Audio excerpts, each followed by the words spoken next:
Doctor WHO की एक report के अनुसार अगर हम बात करें तो दुनिया भर में जो है 422 मिलियन जो लोग हैं उनको डायबिटीज है। और जिसमें से अधिकांश जो लोग हैं वो लो और मिडिल इनकम वाले देशों से आते हैं, जिसकी वजह से हर साल 15 लाख से भी ज्यादा मौतें जो हैं वो सीधे सीधे डायबिटीज के तौर पर देखने को मिलती हैं। तो आपकी हिसाब से इसका कारण क्या हो सकता है? सबसे जो पहला कारण इसमें अगर हम देखते हैं तो बहुत सारे पेशेंट भी मुझे ये पूछते हैं कि पहले के जमाने में नहीं था जी, तो ऐसा क्या हो गया। और काफी सारे लोग जब उनका डायग्नोसिस होता है तो ये बोलते हैं कि लाइक मेरे तो घर में ही है जी, तो मेरे मम्मी को है, मेरे पापा को है, या फिर मेरे और भी रिलेटिव्स को है, उनको भी है, तो उसके वजह से मुझे हो गया। जी। तो मैं हमेशा ये बोलता हूँ कि डायबिटीज ये वैसे देखे जाए तो ये जेनेटिक टेक्स्ट बुक में बताया गया है, लेकिन अगर हम 100 साल मतलब पीछे जाते हैं तो इतना डायबिटीज का प्रभाव नहीं था। तो क्या बेसिक डिफरेंस क्या था उस जमाने हम देखेंगे तो आज भी जो हम खाना खा रहे हैं वो उस टाइम भी लोग रोटी चावल ही खाते थे। उस समय भी लोग ये अच्छा खाना, और वो एक बार खाने के लिए बैठते थे तो काफी सारे प्रॉपर मील लेते थे। तो हो क्या गया, लेकिन वो उतना खाना खाते थे लेकिन वो पूरा दिन भर जो उनका एक्टिविटी था वो पूरा मतलब वो 12 मील 13 मील तक उनका वॉकिंग होता था। वो खेत में जाके काम डाइजेशन बेहतर हो जाता था। डाइजेशन बेहतर से उनका काम करने का जो तरीका था वो जैसे हम बोलते हैं ना, अभी कैसे हो गया हम पूरी तरह बैठ के ज्यादा हम काम कर रहे हैं। उस टाइम के लोग क्या थे, खाते भी अच्छे थे और उसको पचाने के लिए उनका एक्टिविटी भी बहुत अच्छा था। पूरे दिन भर वो खेत में काम करते थे, उनका घर से पानी भरने से लेके रात तक सोने तक फिजिकल लेबर सारे, हाँ जिसको हम बोलते थे फिजिकल एक्टिविटी काफी हद तक थी। आज क्या हो रहा है, हम 40 मिनट एक्सरसाइज करेंगे या फिर उतना भी लोग नहीं करते। और हमारा खाने का तरीका ओल्ड ही है, हमारे खाने में अभी भी स्टार्च ज्यादा है, हमारे खाने में अभी भी कार्बोहाइड्रेट ज्यादा है, जितना जरूरत है उससे ज्यादा हम खाना खा रहे हैं। और हम आज के जमाने में इसको बोलता हूँ लाइक हम बैठ के भी हम काम नहीं करते ऐसे नहीं है, लेकिन हमारा ज्यादा काम आजकल दिमाग वाला काम है, कॉल्ड इट एज अ बुद्धिजीवी। और जो पुराने जमाने के लोग थे वो श्रमिक होते थे, वो ज्यादा श्रमिक थे। तो अगर मुझे मेरे डायबिटीज को सही में कंट्रोल में लाना है तो एक तो मुझे श्रमिक बनना पड़ेगा या फिर मुझे मेरे खानपान में बदलाव करना पड़ेगा। मैं खानपान में बदलाव नहीं करूंगा और मैं श्रमिक भी नहीं होऊंगा तो फिर ये हालत होगी। तो आपने जैसे बोला why it is happening in poor and middle class, क्योंकि एक तो उनको जो खाना मिलता है वो खाने में स्टार्च ज्यादा है। हमारे खाने में हम देखेंगे तो हमारे खाने के थाली में अनाज ज्यादा है, और कोई भी अनाज हम खाते हैं तो उसको स्टार्च बोला जाता है, और स्टार्च ये शुगर का ही जुड़वा भाई है। तो लोगों को क्या लगता है मुझे डायबिटीज हो गया, शुगर की बीमारी है, मैंने शुगर बंद कर दिया है तो अभी मैं बाकी कुछ भी खा सकता हूँ।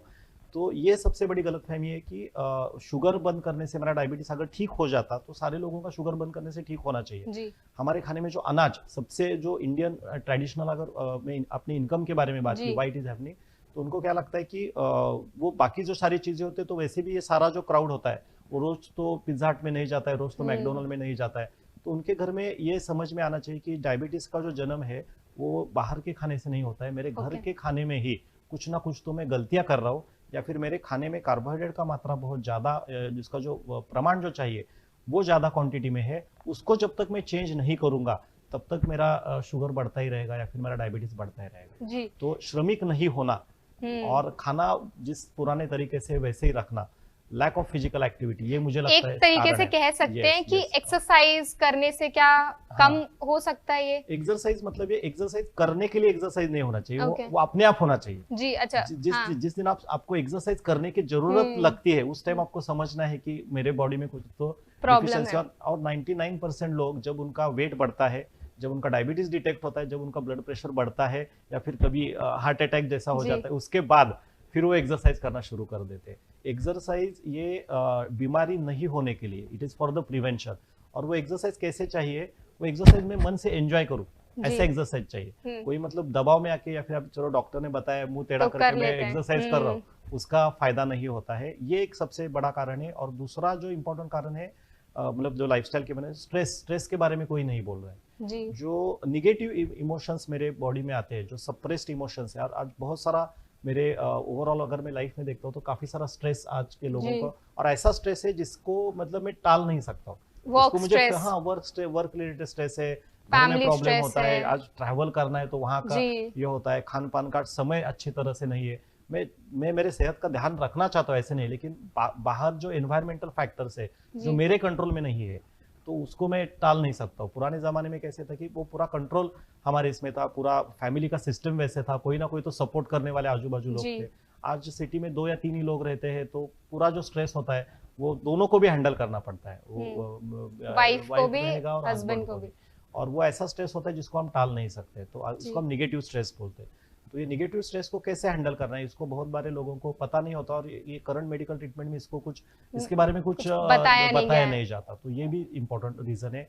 आजकल के ज़माने डायबिटीज़ बढ़ रहा है, और सबसे एक लैक ऑफ अवेयरनेस। उन लोगों को लगता है कि मौत काफी सारे हो रहे हैं, बहुत सारे हो रहे हैं। तो लोगों को आज क्या हो रहा है कि लोगों को पहले लगता था ये 40 के बाद ही होता है, लेकिन आज के जमाने में देख रहा हूँ, मेरे पास जो 28 इयर्स, 25, 22 यंग लोगों में टाइप 2 हो रहा है। उनको मतलब डायरेक्ट उनको पता ही नहीं है। आज इंडिया में भी ऐसे है, आपने जो स्टैटिस्टिक्स बताई, इट इज अवेयर जी। आज इंडिया में ऐसे बताया गया कोरोना के बाद केस जो है वो दर्ज भी नहीं है, उनको डायबिटीज भी है, उनका डिटेक्शन होता है। मेरे आंखों को दिखना बंद हो गया, मेरे क्रिएटिनिन बढ़ गया, या फिर डायरेक्टली हार्ट अटैक अचानक से आ गया, और फिर उनको पता चलता है अरे मेरा शुगर 600 है, मेरा sugar 700।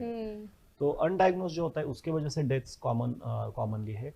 So early diagnosis, early prevention और अर्ली इंटरवेंशन, ये तीनों भी चीजों का इस्तेमाल डायबिटीज ट्रीटमेंट में करना बहुत आजकल डॉक्टर बहुत से ऐसे बच्चे भी हैं जिनमें डायबिटीज देखने को मिलती है, 8, 9, 10 साल के बच्चे, उनके लिए भी बहुत ज्यादा दिक्कत है, क्योंकि उनका तो अभी करियर और उनका पूरा जिंदगी अभी शुरू हुई है। छोटे बच्चे है ना, तो उनको हमें देखना पड़ेगा कि, और ये कैसे होता है, उसके साथ वो पेरेंट्स के लिए भी बहुत परेशानी होती है जी। और आप मतलब इमेजिन कर सकते हो कि कोई छोटा बच्चा है, उसको उसके आजू बाजू के लोग चॉकलेट खा रहे हैं, ये खा रहे हैं, उसको नहीं खाने हैं, और मुझे उसको इंसुलिन भी देना है। अभी वो छोटा बच्चा है, मैंने उसको इंसुलिन दिया और उसने खाना ही नहीं खाया, तो वो जो पेरेंट्स की हालत होती है बहुत खराब हो जाती है। उनको पता है कि शुगर बढ़ना एक बार मैं इसको कंट्रोल कर सकता हूँ, लेकिन अगर उसका शुगर बहुत नीचे चला गया तो वो भी उसके सेहत के लिए बहुत हानिकारक हो सकता है।